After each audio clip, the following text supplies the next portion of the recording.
aku tuh juga kepingin orang pada saat dia mengambil keputusan finansial itu bukan karena simply being told to. Kapan kita tahu itu terbaik buat diri kita? Saat kita kenal diri kita. Ya salah satunya dengan assessment si money personality itu. Dan kita know exactly our priority. Katakanlah gitu, ini ada sepasang suami istri, dapat duit, liburan apa beli LM?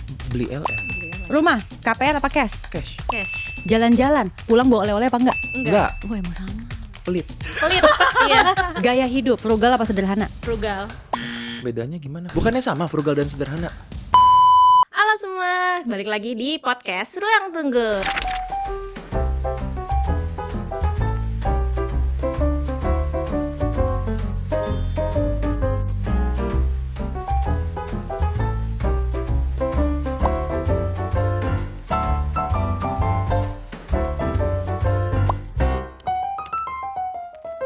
Oke, sekarang kita mau bahas lagi lanjut ke part 2 yang kemarin. Kita kan kemarin tuh udah bahas tentang persiapan nikah ya, financial sebelum nikah. Oke, kita mau ke training singkat dulu kali ya. Di sini ada Dr. Andreas Kurniawan, yaitu psikiater kita, dan Mbak Prita, konsultans finance kita. Nah, Mbak Prita ini dia adalah CEO dari Zap Finance dan juga penulis buku, yaitu bukunya yang ini ada Pension Ready, Pension Happy, dan Make It Happen Now. Dan satu lagi tuh bukunya itu Cantik Gaya dan Tetap Kaya. Keren banget. Buat teman-teman yang belum nonton part pertama ya, nonton dulu. Tapi hati-hati, kalau nonton film itu nonton episode itu bisa jadi mempertimbangkan ulang untuk menikah. Siapa tahu kan menyadari bahwa ternyata pasanganku nggak sama nih karakter finance-nya. Bahaya juga ya. Bisa juga. Nanti jangan-jangan kalian jadi avoidant. Waduh. Oke, kita langsung bahas aja kali ya ke pertanyaan pertama aku, yaitu kalau misalnya kita cari pasangan, compatibility-nya tuh harus kayak gimana sih secara financials yang nggak jauh-jauh dari kita. Oke, ini tuh ya sebenarnya ilmu baru nih yang aku pelajarin itu sejak 5 tahun terakhir ini. Karena kan waktu kemarin tahun 2020 gitu kita semua banyak di rumah kan, pasti kita cari ilmu baru. Dan memang ternyata salah satu yang kehit banget dengan kondisi kemarin itu kan adalah financial, betul nggak? Betul. Ya, financial itu kan kemarin banyak diomongin, sehingga banyak banget ilmu-ilmu baru yang salah satunya mengungkap tentang kepribadian. Jadi selama ini kalau kita suka dengar atau baca konten mendang-mending, tahu kan? Misal mendingan kalau gaji pertama itu dibeliin emas, enggak, mendingan buat liburan, atau misalnya mendingan gini segala macam. Itu sebenarnya ada ilmunya, yaitu memahami dan mengetahui tentang bagaimana cara pandang seseorang terhadap uang, yang disebut dengan money personality. Nah, yang menarik adalah ini ada beberapa financial consultant yang juga mungkin mempelajari tentang psikologi. Kemudian dia membuat nih berbagai teori-teori gitu. Nah, kebetulan kalau para Prita belajarnya juga semuanya, dan itu kan di luar negeri ya. Dan aku kan dengan pengalaman aku akhirnya ini tuh ternyata jawabannya ini loh gitu ya. Itu akhirnya aku mempelajari tentang yang namanya money personality itu, dan aku coba bikin untuk orang-orang di Indonesia. Kenapa itu penting? Karena biasanya kita tuh tahu dari mana sih pasangan suami istri ini tuh mulai nggak cocok dalam hal keuangan. Saat ikut persiapan purna karya. Tahu nggak sih pembekalan pensiun? Itu berarti belakangan sekali dong. Iya. Udah bertahun-tahun menikah dong kalau kayak gitu. Iya. Kenapa? Karena duitnya berkurang. Kan kalau pensiunan kan uangnya berkurang. Pada saat kita uangnya masih banyak, orang kecenderungannya lebih toleran. Karena ya biarin aja deh, yang penting duit lancar gitu kan. Kadang-kadang perempuan gitu, biarin aja deh, yang penting transferan lancar. Kan bercandanya juga begitu. Betul, Nah giliran nanti transferan yang gak lancar bagaimana? Jadi baru ketahuannya nanti di situ. Nah, daripada kita baru ketahuan di usia udah 50-an lebih, di mana itu kan agak sulit ya untuk beradaptasi gitu kan. Lebih baik kita ngertinya mulai dari sekarang. Jadi sebenarnya tuh ada 4 kepribadian besar gitu ya. Yang pertama itu namanya money avoiders. Yang kedua adalah money vigilance. Yang ketiga adalah money status. Dan yang terakhir adalah money focus. Nah, money avoiders ini tuh istilahnya adalah orang-orang yang buat dia tuh indifferent banget gitu terhadap uang. Jadi Ini kita ada sambil Kak Prita, kita potong. Ini sambil kalian lihat ya, kalian yang mana nih? Oh iya Ya, bisa, secara menunggu bisa. sambil lihat ya kalian yang mana nih. Sebenarnya aku punya assessment secara kecil-kecilan itu Oke. di Instagramnya Prita Gozi. Boleh ya, linknya nanti Nanti, kita taruh kali ya di description box. Ya, bisa sih, tapi mesti subscribe. Boleh. Untuk Asik. keilmuan ini Keilmuan. loh. Iya gitu. Nah jadi di situ orang-orang yang tipe pertama ini itu buat dia tuh ada duit nggak ada duit sama aja. Oke. Yang money vigilant. Avoidant. Bukan, money avoidance. Money avoidance. Makanya orang-orang ini menghadapi pensiun tuh santai. Oh. Oke. Karena buat dia tuh kayak ada duit ya oke, nggak ada duit ya oke juga. Oke. Nggak ada duit ya udah pindah aja ke kota lain. Oh, jadi gitu. chill banget gitu kelihatannya. Chill. Gampang banget pindah ke kota lain. Lah kalau dia punya istri yang money status repot. Oh. Oke. Hidup di bawah santai aja gitu. Istrinya gemeteran gitu kan. Gitu kenapa? Nanti aku kasih tahu kenapa bedanya. Oke. Yang kedua itu adalah money vigilance. Vigilance. Dia tuh tipe orang yang memang tuh kayak sama uang tuh kayak kekep banget gitu loh. Pernah tahu zaman dulu ada ini nggak Uncle Scrooge yang Donald Duck, Paman Paman Gober. Gober gitu kan. Kira-kira kayak gitu. Oh, dia punya uang tapi di ini banget, Disimpan dikekep banget. Nah, ini sebenarnya dibagi lagi jadi dua ya. Jadi hoarder banget sebenarnya, hoarder about money gitu kan. Nah, terus dia yang pertama ini adalah orang-orang yang compulsive saver. Jadi pokoknya otaknya tuh nyimpen mulu. Makanya biasanya nanti dia bikin konten kalau gajian tuh paling bagus dibeliin LM. Oke. Paham ya? Oke. Terus ada lagi yang satunya lagi itu adalah money warrior. Oke. Jadi dia tuh takut mulu, takut miskin. Kayak setiap mau ngeluarin uang itu tuh dia khawatir banget ini tuh sebenarnya uangnya ini tuh bakal habis nggak sih, kira-kira tuh gitu. Oke. Nah menariknya adalah orang-orang yang money vigilance ini sebetulnya dia ini adalah orang-orang yang biasanya paling siap buat pensiun karena asetnya sebenarnya banyak. Benar juga. Justru karena kecemasannya itu membuat dia jadi ngumpulin gitu. Cuman kasiannya adalah dia tuh kayak nggak menikmati hidupnya. Oke. Padahal kan manusia itu kontrak di dunia kan ada ya gitu. Jadi kan artinya masa uang terus mau kamu bawa kemana? Ibaratnya gitu nggak pernah dinikmati. Terus yang ketiga adalah tipe orang yang namanya money status. Kamu dari tadi kayak pengen penasaran banget sih money status. Apakah merasa bahwa dirimu money status gitu? Apa gimana? Penasaran aja tadi kan kayak udah money avoidant kayaknya aku enggak gitu. Money vigilant kayaknya aku enggak. Saya gitu. money vigilant. Money status apa Berasa. aku Iya, berasa ya? Pencemas gitu. Pencemas gitu ya? banget, dia pencemas banget soal uang. Oh iya. Jadi kalau yang money status itu ya dia tuh sebenarnya nanti terbagi dua lagi. Tipe yang pertamanya itu adalah saver splurger. Jadi dia tuh kayak yoyo gitu. Dia pinter banget nabung, tapi kalau uangnya udah ada langsung habis. Oke. Itu. Itu berarti masuknya deras, keluar juga deras juga. Biasanya gitu. begitu. Tapi lumayan lah ya nggak ngutang gitu. Oke. Cuman ngerinya adalah kalau begini terus di saat nanti penghasilannya udah nggak ada, ya udah gitu loh kan ya. Terus nanti gimana gitu pada saat dia pensiun ya. Kalau masih kerja masih nggak apa-apa. Oke. Nah terus yang kedua ini biasanya disebutnya adalah compulsive spender. Kalau tadi compulsive saver, yang ini Compulsive jadi spender. Oke. Iya. Nah, dokter pasti ada deh orang-orang yang misalnya kayak gimana ya dok, aku kok suka kayak membuat pengeluaran tapi kayak nggak sadar. Ada nggak yang datang Ada, kayak gitu? Nah itu sebenarnya kalau di tipe yang kita ini, itu kita sebutnya adalah si compulsive spender itu, si money status itu. Nah nanti yang menarik adalah money status ini tuh sebenarnya lumayan banyak yang generasi sandwich. Oke. Terus dia tuh kayak sebenarnya ngerasa beban banget ya, bahwa dia itu mesti mengeluarkan uang untuk membiayai keluarganya. Nah kadang-kadang aku bilang gini, kalau emang udah nggak sanggup, bilang aja enggak. Nggak bisa, nggak ada pilihan. Hidup itu selalu ada pilihan. Betul. Iya kan? Jadi pada saat dia memilih begitu, ya berarti sebenarnya dia sadar penuh. Nah pertanyaannya kenapa dia memilih begitu? Nah yang menarik adalah orang-orang yang money status ini kadang-kadang dia memang punya kecenderungan sindrom money hero. Oke, money hero. Jadi Jadi dia pahlawan jadi pahlawan gitu. keuangan gitu loh di keluarganya. Nah itu aku nggak tahu deh kalau backgroundnya kenapa ya gitu. Orang kayak gitu apakah mungkin zaman kecilnya itu mungkin keluarganya banyak, dia kurang mendapat kasih sayang, apa nggak ngerti aku. Terus sekarang mungkin dia udah lebih sukses dari anggota keluarga yang lain sehingga dia bisa menunjukkan bahwa nih look at me kira-kira gitu. Itu aku nggak tahu ya. Tapi intinya adalah orang-orang di money status ini itu dia terhadap uang tuh dia bener-bener kayak uang itu memang untuk dikeluarin buat sosial gitu loh. Makanya biasa temennya banyak.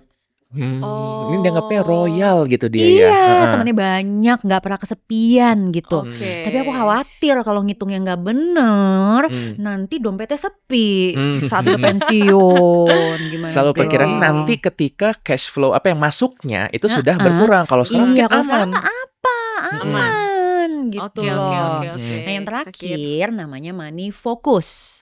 Ini orang itu terhadap uang itu benar-benar kayak uang itu sumber spiritnya dia, Oh. ya kan? Jadi dia tuh semangat banget kerja, udah pegel kayak apa juga semangat. Oke. Gitu loh. Ini yang sering dibecandain sama orang-orang yang umurnya udah 40-an ke atas, itu adalah jiwanya diskotik, raganya apotik.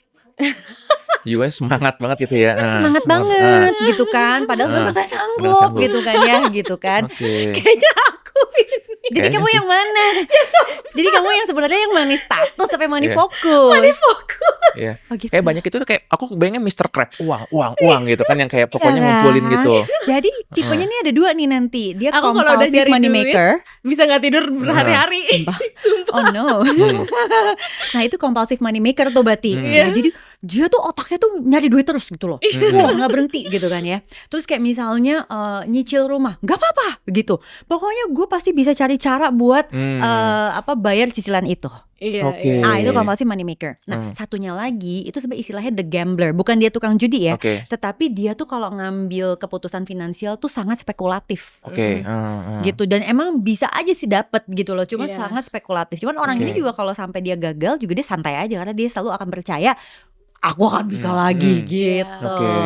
Nah ngebayang nggak kalau pasangan kita misal yang satu money avoiders, Iya. yang satunya lagi money status tadi tuh, ya Iya. toh? Kita ngomong nih soal rumah nih, nggak ada duit. Ya udah jual rumah aja. Yang money avoiders santai. Ya loh, jual rumah. Yang money status gimana? Nanti pasti kayak gini. Kehilangan status ya. Rumah tinggalku. Iya. Di mana anak-anak kita Oh iya. bertumbuh besar di situ. Dulu sih itu di situ ngapain pertama. Wah, kayak gimana? Iya. Nah, itu kan nanti makanya kenapa banyak di Indonesia ya, maaf nih yang sudah berpenghasilannya sangat rendah, bayar pajak mungkin PBB nggak sanggup, tapi rumahnya nggak dijual-jual. Iya, Ada betul. attachment Ada tadi itu Ada ya. attachment itu kan. Terus malah nyuruh orang lain, sekarang gantian kamu yang ngurus rumah, dulu kamu dibesarkan di rumah ini. Anaknya udah bilang udah jual aja Bu, atau jual aja Pak, nggak bisa gitu. Iya, padahal sebenarnya udah nggak ada jalan lain ya sebenarnya. Bayangkan. Atau misalnya yang satu adalah money vigilance, Iya. yang satunya lagi money status. Ya Allah, yang satunya pengen ngeluarin duit, yang satunya kekep duit gitu kan. Nggak ketemu kan. Iya. Kalau gitu sekarang yang kompatibel yang gimana? Sebenarnya bukan yang dua-duanya sama. Oke. Oke. Contoh ya, money avoiders sama money focus cocok.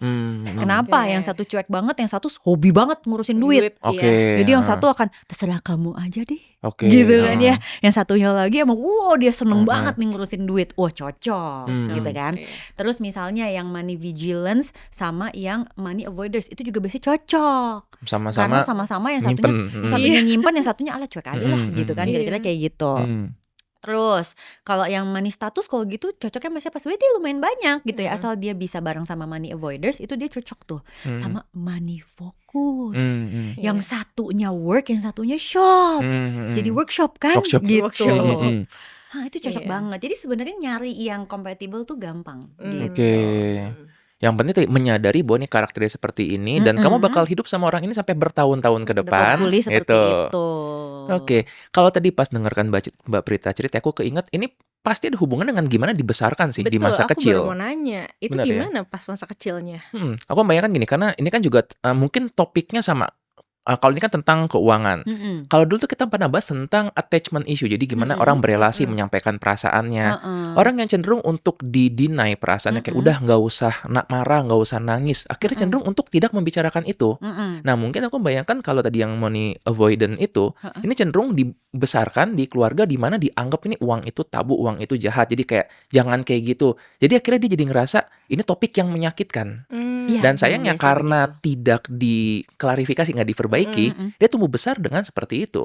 Dan kembali kalau dia hidup sendirian nggak masalah, kan hidup dia gitu ya. Iya. Tapi ketika dia hidup dengan orang lain itu baru menjadi masalah. Tadi juga sempat ada nanya mengenai ini tentang money hero ya apa? Oh Money hero, iya, iya. sindrom money hero itu Oke. yang kayak pahlawan gitu kan di keluarga. Nah itu Baik. biasanya kenapa tuh sampai orang kok kayak gini, kayak misalnya lihat aku dong gitu, aku sekarang udah sukses nih, aku bisa Iya, kasih iya, kamu iya. gitu, makanya aku kepingin dianggap yang jadi hero-nya tuh kenapa tuh biasanya? Aku juga jadi kepikiran, itu nggak cuma ke keluarga loh, reuni.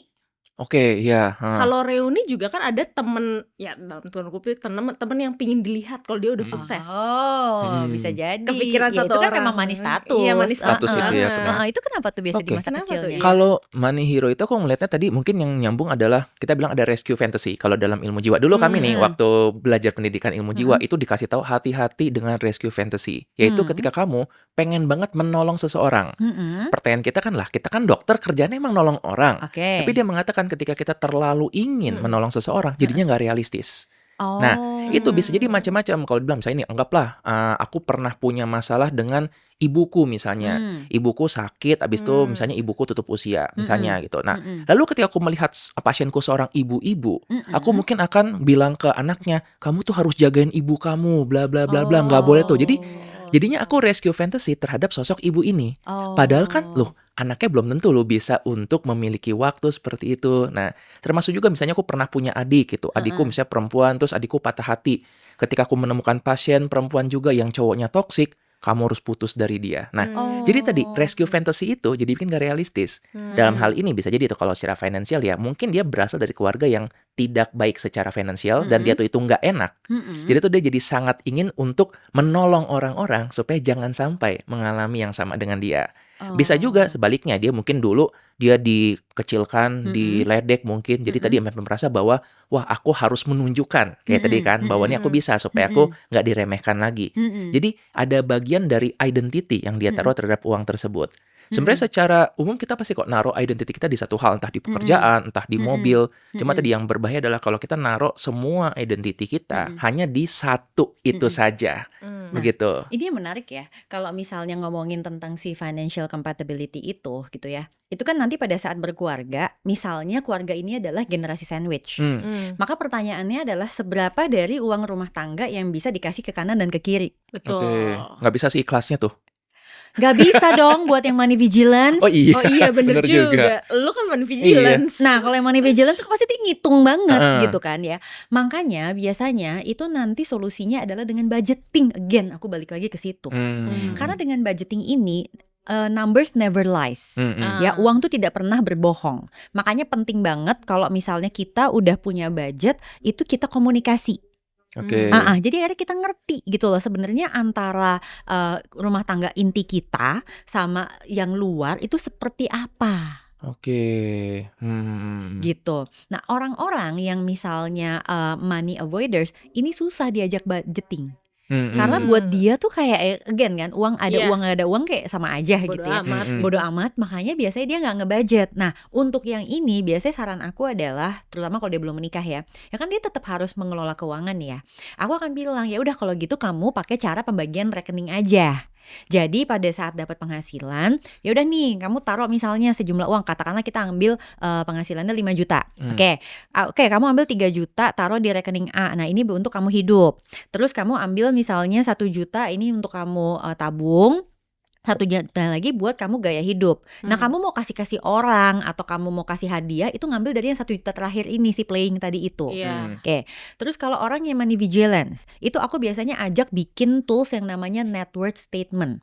Net worth statement itu adalah tools yang ada di buku ini by the way ya. Make it happen now gitu. Yang make it happen. Make it happen now. Itu dia tuh akan mencatat semua harta kita, mencatat pinjaman kita, dan terakhir adalah kekayaan bersih kita tuh jadinya berapa.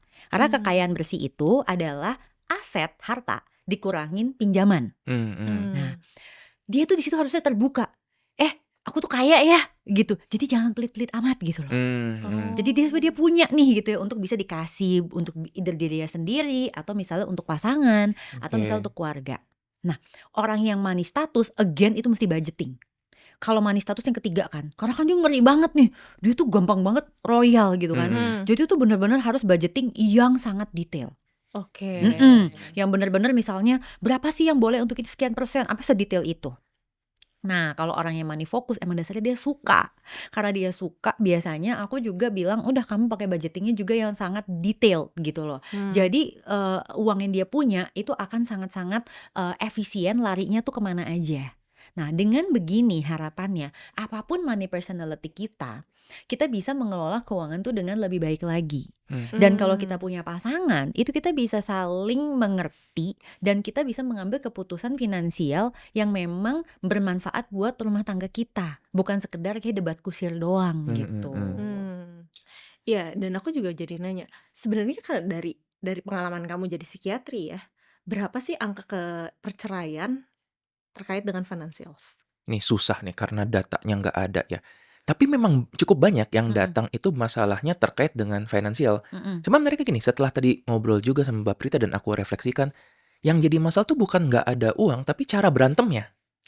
Iya. Karena kadang-kadang yang cerai ini uangnya ada. Cuma tadi misalnya yang ini baru-baru ini juga ada, dia terlalu banyak menggunakan uang untuk ibunya. Begitu. Yang sebenarnya kayak, lah tapi uangnya ada kan? Ada. Tapi dia merasa nggak senang aja bahwa kok banyak banget dikasih uang untuk ibunya, untuk kakaknya, begitu. Jadi kalau lihat nih lebih ke cara berantemnya. Dan ini kan sebenarnya berarti memang dari awal mungkin karakternya berbeda. Karena it can be anything. Bisa jadi dia lebih banyak spend waktu mancing sama teman-temannya dibandingkan sama anaknya. Bisa seperti begitu.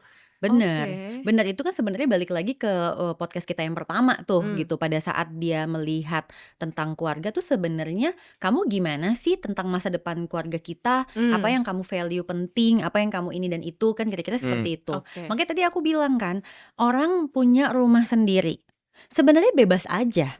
Mau punya rumah tinggal itu kita pemilikan sendiri, mau memilikinya itu di usia berapa terserah. Nggak ada tuh istilah kayak umur 30 belum punya rumah maka kamu gagal, nggak ada. Wah itu pressure sosial media tuh gede banget untuk itu. Namanya juga clickbait ya gitu kan. Tapi clickbait yang bisa mengganggu kehidupan orang kan sedih banget ya. Aku tuh soalnya kalau sebagai financial consultant kan memulai kan waktu nulis buku pertama tuh tahun 2010. Terus di 2009 itu tuh Zep Finance tuh lahir gitu. Jadi sekarang umurnya nih kita sekarang syuting tuh adalah 16 tahun. Itu dari dulu sampai sekarang aku selalu bilang tidak ada cari clickbait ya setiap kita bikin apapun. Karena yang kita kasih ini adalah ilmu, dan ilmu ini itu ilmu yang mempengaruhi hidup orang. Mungkin bukan sekarang tapi 5 tahun lagi. Sebagai contoh, kita tuh sangat mengkurasi ya apapun yang kita share. Kenapa? Karena aku nggak mau nih orang misalnya dengerin Prita atau lihat ininya Zep Finance, terus nanti dia ambil keputusan finansial ini investasi di mana, nggak taunya itu bodong gitu loh. Kasian banget gitu kan. Betul. Ya kayak gitu-gitulah. Makanya kita tuh selalu bikin pokoknya ilmunya harus benar. Itu bukan masalah ini viral atau enggak, clickbait atau enggak. Nah, balik lagi ke soal yang tadi itu, kalau kita udah paham tentang money personality kita, maka kita nggak akan terpengaruh tuh sama mending begini, mending begitu. Karena kita ngerti banget apa yang memang sesuai dan cocok buat kita. Nah, ini yang menarik adalah aku kan punya anak 2. Yang pertama laki-laki, umurnya tuh sekarang udah mau 20. Terus yang kedua tuh perempuan, dia masih SMA. Nah, anakku yang laki-laki ini itu bolak-balik bilang bahwa I don't like being told. Jadi dia tuh nggak suka banget tuh kalau kamu tuh mestinya tuh, dia nggak suka gitu. Kayaknya mungkin aku nggak paham ya apa generasinya beda atau gimana. Jadi dia tuh sukanya adalah dia akan tahu, dia dikasih tahu nih apa yang benar secara ini dan kalau kita kan koridornya juga agama ya gitu ya, benar secara gini. Tapi yang dia mau adalah semua harus datang dari diri dia. Sebagai contoh, waktu dia dulu mau kuliah, pemilihan jurusan, terus dia misalnya bimbel apa enggak, ini apa enggak, terus misalnya kayak kamu kayaknya udah mulai badannya kebanyakan berat badan deh, misal gitu ya. Dia kan kuliahnya soalnya di Australia. Pas kemarin pulang, Mas kenapa jadi mekar begini gitu, makan apa gitu. Dia nggak suka tuh gitu. Dia cuma dibilang misalnya diingetin aja bahwa Mas berat badan ideal tuh sebaiknya segini, dan he will find a way gimana caranya untuk menjadi ideal. Gitu kan ya. Nah di sini aku tuh juga kepingin orang pada saat dia mengambil keputusan finansial itu bukan karena simply being told to, Oke. because you understand that itu yang terbaik buat diri kita. Iya. Dan pada saat kapan kita tahu itu terbaik buat diri kita? Saat kita kenal diri kita. Iya. Nah, gimana caranya kenal diri kita? Ya salah satunya dengan assessment si money personality itu. Oke. Iya, betul. Dan kita know exactly our priority. Coba Benar. sekarang Cia gantian nih, kayak Cia. aku host podcast ini ceritain ya gitu ya. Katakanlah gitu, ini ada sepasang suami istri gitu ya. Podcast take over. Sepasang suami istri gitu ya. Rumah tinggal, beli apa sewa? Punya. Punya ya, Udah beli punya. berarti. Beli. Kedua ya, dapat duit, liburan apa beli LM?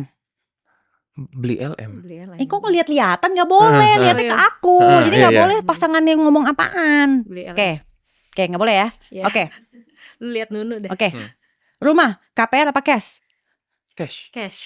Oke, Cash. oke. Ini lumayan kompatibel ya berarti Iya, ya. iya. Sudah kelamaan nikah gitu.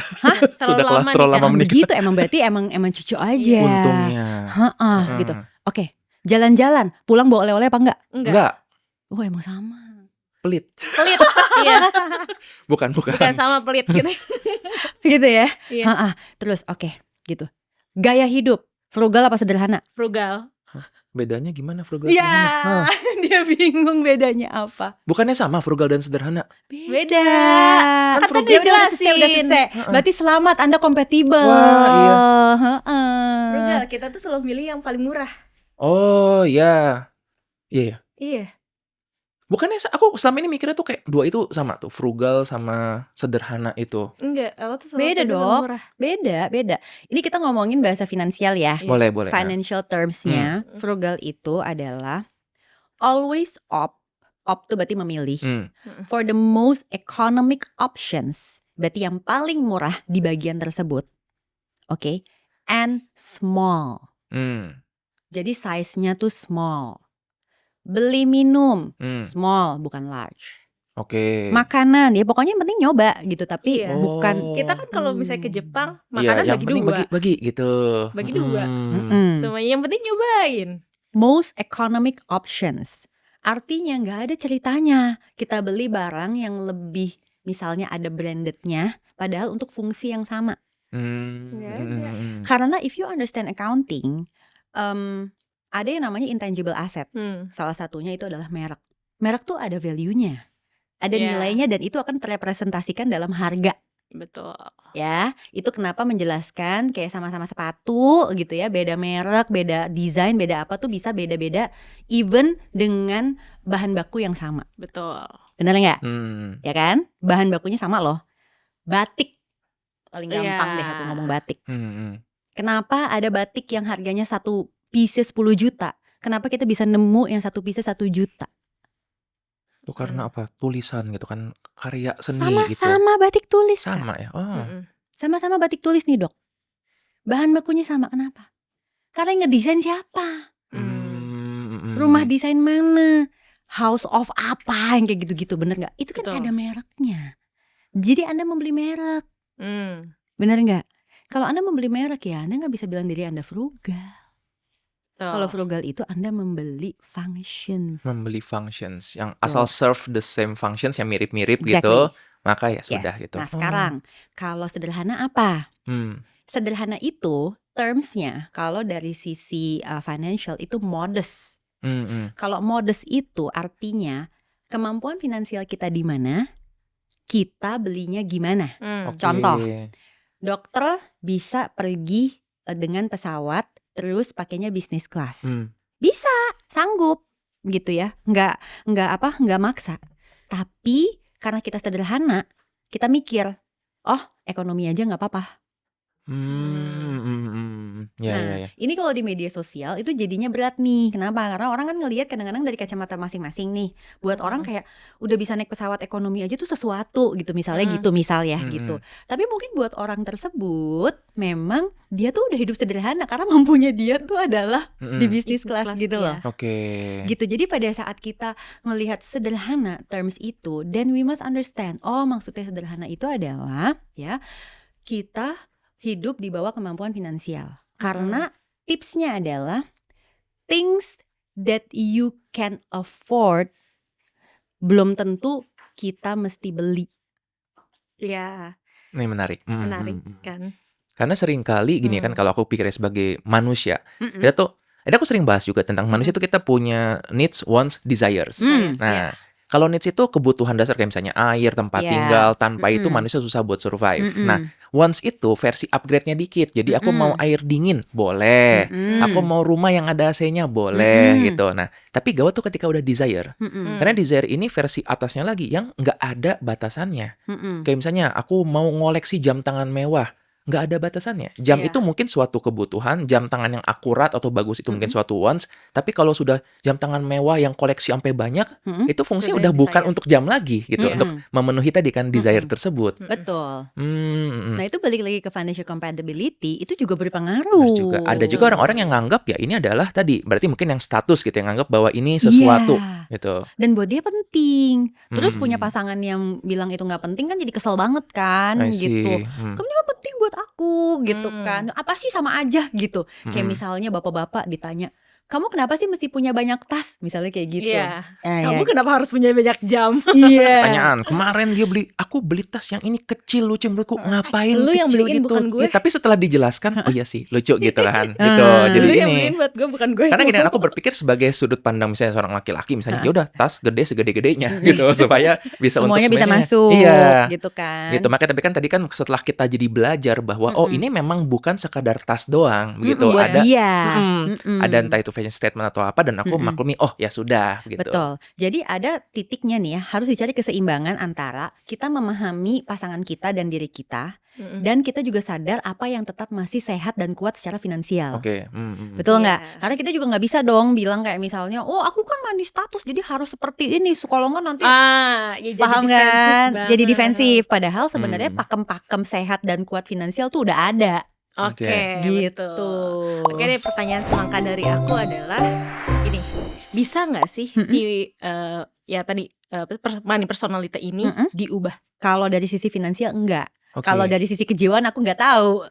Kemungkinan agak sulit juga sih, karena mungkin ya dulu kita pernah bahas mengenai love language gitu, mungkin agak mirip tuh. Dan tadi sama juga, kita nggak bisa bilang ya kan bahasa cintaku ini words of affirmation, jadi kamu harus dong muji-muji aku. Itu malah akan membuat jadi bertengkar. Yang bisa adalah kita menyadari ini bahasaku, ini bahasa dia. Mungkin kita sama-sama mencintai, tetapi bahasanya berbeda. Sambil kita bisa nggak nih untuk belajar bahasa orang lain, belajar ya, Iya. tapi bukan yang mengubah, begitu. Karena Oke. bener loh, ini udah terprogram selama berpuluh-puluh tahun. Kayaknya itu kan konsep amannya dia. Iya. Bagi orang yang money status ya dia aman di society bila dia memiliki status yang tinggi dengan tadi dengan bentuk-bentuk secara finansial itu. Betul. Kalau tiba-tiba dia disuruh untuk nggak boleh pakai begini, dia aman secara finansial tapi nggak aman secara harga diri. Ya kan akan merasa, aduh nanti gimana orang-orang nganggap aku gitu. Sebaliknya juga kalau misalnya tadi orang yang dengan cenderung untuk compulsive savers nih, tiba-tiba dia dapat uang misalnya undian, tiba-tiba dapat lotre yang banyak, nggak tenang juga ya, dia kan malah sekarang nih jangan sampai hilang nih, Iya. begitu. Ya sih, jadi ya kalau menurutku bisa berubah, tetapi yuk lebih mending kita daripada mengubah mungkin saling mengerti Betul. dan saling untuk gimana, yang penting tahu tadi satu kapal sama-sama mau mengarungi samudera kehidupan. Betul. Nah kalau aku mau kasih semangkanya adalah pokoknya apapun money personality kita tetap ada yang namanya sehat dan kuat secara finansial. Oke. Dan itu ada indikatornya. Oke. Sehat secara finansial. Catat ya. Pertama, pemasukan harus lebih besar daripada pengeluaran. Oke. Yang kedua, kita usahakan cicilan hanya maksimal 30% dari gaji kita. Kalau nggak punya, bagus. Yang terakhir, kita usahakan kita bisa menabung 10% dari gaji kita. Itu adalah sehat. Yang terakhir adalah kuat. Jadi kuat finansial ini beda lagi. Karena kalau kuat finansial indikatornya adalah satu, kita punya cash buffer tadi itu. Oke. 12 kali pengeluaran rutin bulanan kita. 12 kali pengeluaran rutin. Oke. Yang kedua. Setahun berarti itu hitungannya ya? Yes. Setahun. Yang kedua, kita punya aset investasi yang jumlahnya at least, jadi minimal 50% dari total aset kita.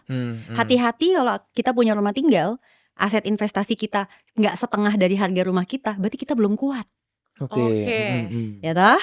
Oke. Dan yang terakhir, kita sudah dalam tahap kekayaan bersihnya semakin tinggi, bisa sampai 80%. Artinya jumlah pinjaman kita tuh cuma 20% dari aset kita. Maka artinya kita kuat. Jadi apapun money personality kita, terserah silahkan diikuti, dicari mana yang nyaman, tapi tetap yang namanya sehat dan kuat itu indikatornya jelas dan harus terpenuhi. Oke. Mantap banget. Keren. Oke, gue ilmunya banyak banget. Sekarang dari 0 20% lah. Lumayan. Lumayan. Oke, Mantap nih. Aku semoga mungkin ya. mau tanya satu hal. Posisi berarti untuk healing-healingan tuh baiknya berapa tuh? Karena aku sering nih ya ditanyain sama klien kan sama pasien. Terus dia bilang, ya dok ini kan buat healing, buat self reward. Woi jangan berlindung di balik healing dan self reward. Itu boleh. Tapi tadi kan kalau misalnya dijadikan ini cuma alasan aja, jangan-jangan emang cuma pengen beli aja gitu. Yes, indikator keuangannya gampang. Pertama, kalau misalnya ngambil dari gaji berarti maksimal 20%. 20%. Karena dia masuknya di playing. Playing, oke. Yang kedua, dia nggak boleh pakai pay later atau pinjol. Itu ya. Karena itu berarti di luar dari kapasitas dia. Oke. Dan yang ketiga, nggak boleh minta gratisan sama orang melulu. Ya emang usaha aja. Oke. Usaha. Gitu, ya nggak sih? Karena Betul. ingat, financial independence itu apa? 1, tidak menjadikan orang tua kita dana darurat. 2, tidak menjadikan anak kita kelak dana pensiun. Dan tidak menjadikan teman-teman kita pay later. Widih. Mantap. Jadi ternyata Ilmunya daging fenomena banget, yang cuy. dulu dibilang banyak anak banyak rezeki, mungkin sekarang jadi tidak terlalu bisa ini ya akurat Banyak ya. anak, banyak investasi. Nah, asal investasi jangan investasi bodong. Makanya tadi Anda juga perlu dipersiapkan, Ya. termasuk ini kan supaya financial literacy-nya juga begitu. Oke, mungkin segitu aja kali ya pembahasan hari ini. Jangan lupa di-subscribe dan diklik juga tombol notifikasinya. Jangan lupa juga di-follow podcast Ruang Tunggu di @pod.ruangtunggu dan juga di-follow juga Instagram Dr. Andreas di @dr.Andreamon. Instagram aku di @littlesora dan @pritagozi.